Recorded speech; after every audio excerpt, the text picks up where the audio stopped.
Pesada es la cabeza que lleva la corona. Los monarcas más exitosos de la historia gobernaron con una mezcla de responsabilidad y nobleza, considerando su estatus tanto una bendición como una maldición. Y luego está este tipo, el hijo y sucesor de la reina Victoria, conocida por su devoción a su esposo Alberto, y el estereotipo de rigidez asociado con su época. El rey Eduardo VII podría ser la última persona de la que esperarías que se metiera en todo tipo de problemas. Pero Bertie era bastante bueno en eso, desde duelos con el padre de Winston Churchill hasta un romance que pudo haber matado a su propio padre. Ninguna depravación era demasiado extrema. Así que hoy nos sumergiremos en la extraña historia de Eduardo VII, el rey sinvergüenza que dinamitó su propio reinado. Pero antes de comenzar, asegúrate de suscribirte al canal de Historia Extraña.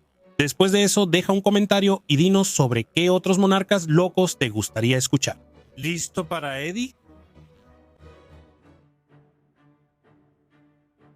El futuro rey fue un mujeriego desde joven, tanto que sus padres lo enviaron al ejército cuando tenía 19 años. Esperaban hacer entrar en razón a su hijo rebelde, que no podía concentrarse en sus estudios. Así que cuando sus compañeros del ejército metieron a la actriz Nellie Clifton en sus aposentos, su padre tuvo algo que decir al respecto. Un furioso príncipe Alberto le escribió a su hijo: sabía que eras imprudente y débil, pero no podía pensar que eras depravado.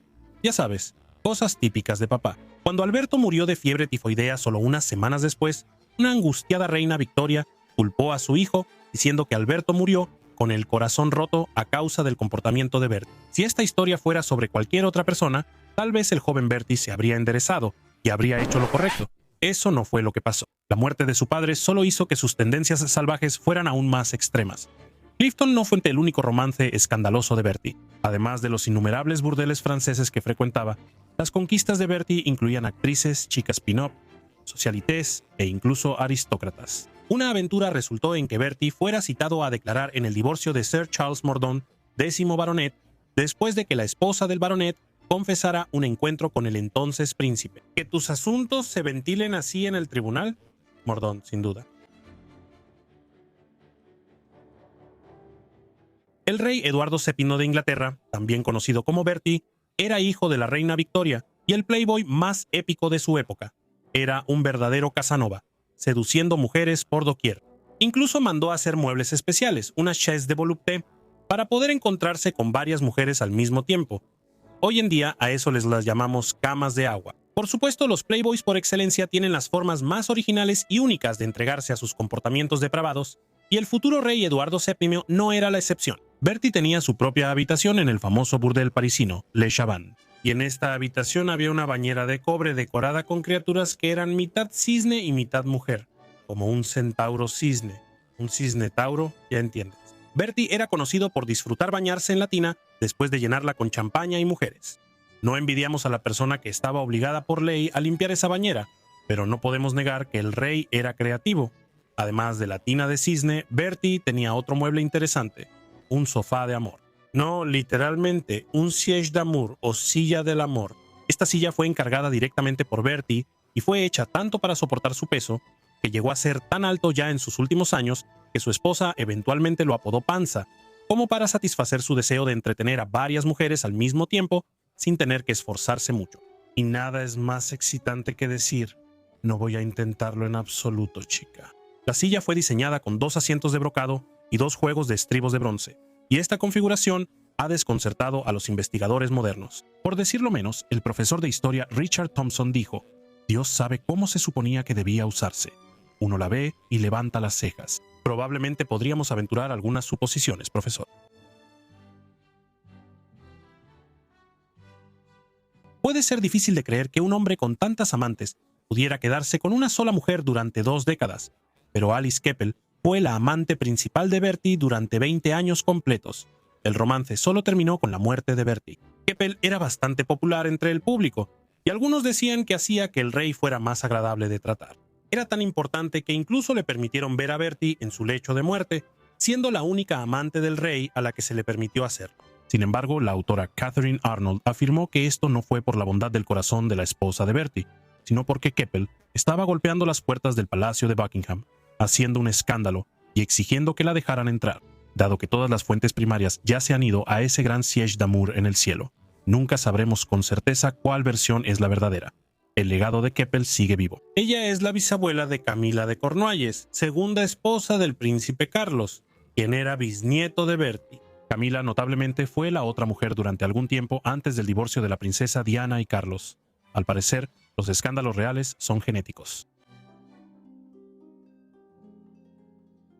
Bertie sí que anduvo de cama en Francia, acostándose con las actrices, aristócratas y acompañantes más famosas de París, frecuentemente en su burdel favorito con esa bañera de champán que tanto le gustaba. Uno de los apodos que se ganó mientras recorría el arrondissement fue Eduardo el Acariciador, pegadizo. La reputación de Bertie era tan conocida que cuando recorría Europa, las mujeres se le insinuaban. Sin embargo, Bertie siempre prefería los grandiosos burdeles parisinos donde podía bañarse en champán y contemplar su propio escudo de armas que decoraba la lujosa habitación que adquiría en Le Chevalier. Es un poco como tener un retrato tuyo colgado sobre la cama.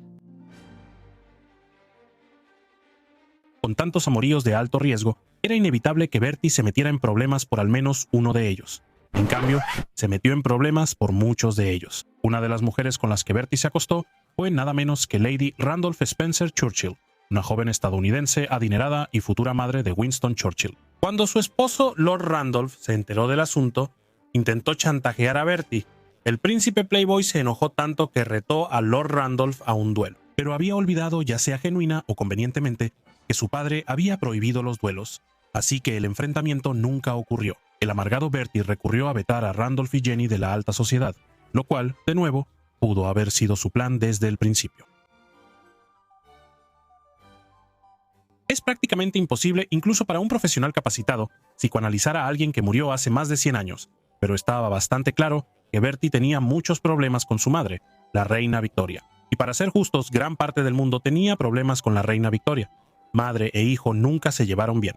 Victoria culpó a Bertie por la muerte de Alberto y siguió lamentando la pérdida de su esposo por el resto de su vida. Según Catherine Arnold, autora de Edward VII, The Prince of Wales and the Women He Loved, todas las mujeres que Bertie perseguía eran completamente opuestas a su rígida y afligida madre. Eran cálidas, generosas, vivaces. Nada que ver con la mujer que pasó la mayor parte de su vida lamentando la muerte de su esposo. Sin embargo, Victoria nunca realmente quiso a Bertie, incluso antes de la muerte de Alberto. Después de enterarse de su primera aventura, ella escribió: «Ese muchacho. Nunca podré ni querré mirarlo de nuevo sin estremecerme». En otras palabras, probablemente ella no le compró esa silla del amor. Además de sus intereses más de alcoba, Bertie también tenía una inclinación por casi cualquier otro tipo de fiesta. Le gustaba beber, fumar y comer, todo en exceso. No le decían panza por nada. El futuro rey tampoco se avergonzaba de sus hazañas. En su coronación, dedicó toda una banca en la abadía de Westminster a sus damas especiales. Hoy en día, esto parece impensable. Pero en ese entonces, bueno, también era impensable. Eduardo era visto como un glotón grosero, a quien nadie quería ver llegar al poder debido a la vergüenza que traería a la corona. Y aún así no había otras opciones. No podías votar por el rey. Sin embargo, debido a sus hábitos de toda la vida de entregarse a innumerables vicios, cuando finalmente se convirtió en rey de Inglaterra, solo sobrevivió lo suficiente para permanecer en el trono durante 9 años, aunque probablemente se sintió mucho más largo para todos los que lo rodeaban. Entonces, ¿qué opinas? ¿Cuál historia sobre la vida del rey Eduardo te pareció la más loca? Cuéntanos en los comentarios de abajo. Y ya que estás aquí, échale un vistazo a algunos de estos otros videos de nuestra historia extraña.